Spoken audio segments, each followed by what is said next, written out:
Abakungu okuva mu kitongole ky'enguudo kiyite Uganda National Roads Authority amaaso gabamyukidde mu kakiiko ka Parliament akavunaanyizibwa ku bitongole bya gavumenti oluvannyuma lw'okukizuula nti basasulwa obuwumbi obuwera ddala 239 eri kampuni ya China Railway Uganda nga kyokka endagaano ey'okuddaabiriza enguudo okuli olw'Ehiima Katungulu baali bagiwa kampuni ya China Railway No. 3 Group Engineering Company Limited. Era wano nankulu wa kitongole kya UNRA Allen Kajina watandikiddwa okwogera ebitakwatagana eri akakiiko kano wabula n'ataasibwa mu n'amateeka waabwe ono yakkiriza nti kituufu ensimbi ez'okuddaabiriza enguudo ezoogeddwako bazze bazisasula kampuni ya China Railway Uganda gye bataakola nabo ndagaano. I do believe, Honorable Chair and members, that UNRA at the time relied on the fact that the authorized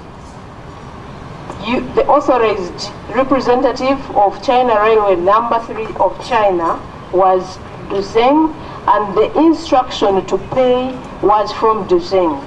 Bwe bibadde bwe bityo ababaka ba Parliament ne bateeka ku nninga abakungu b'ekitongole kya UNRA okunnyonnyola lwaki baasasula kampuni etalina ndagaano nabo ate nga mu ngeri y'emu kampuni endala yeekola emirimu egirina okusasulwa. What UNRA claims is that the powers were given to Ugandan company, and when we looked at the powers were given much later after the money had been paid, meaning there's a lot of inconsistency in these transactions. And even when the powers were given, these powers are written in Chinese.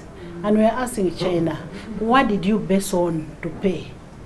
You paid out all this money, you are dealing with a different entity, and you have the powers that you can't read.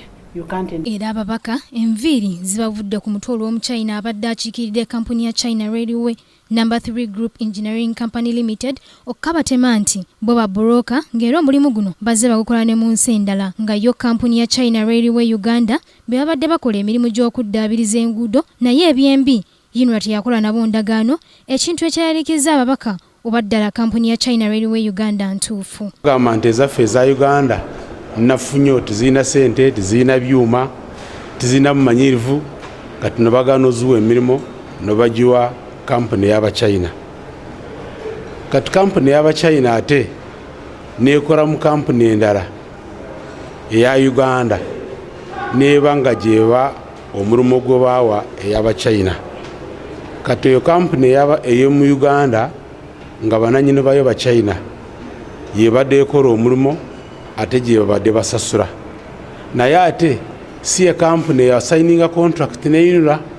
Kajina ne banne ababaka babalagidde olunaku olw'enkya okudda n'ebiwandiiko ebyogera ku kampuni eno eyogeddwako eya China Railway Uganda n'abo bonna abeenyigira mu kusasula ensimbi eziwera ddala obuwumbi 239 ez'okuddaabiriza enguudo nga kw'otadde embagirawo okuyimiriza okusasulwa obuwumbi 2 eri kampuni eno UNRA bw'ebadde egenda okubawa okuddaabiriza oluguudo lw'Emoroto Nakapiripiriti. Joanita Mbabazi, Kingdom TV, amalindirire. This is Kingdom TV.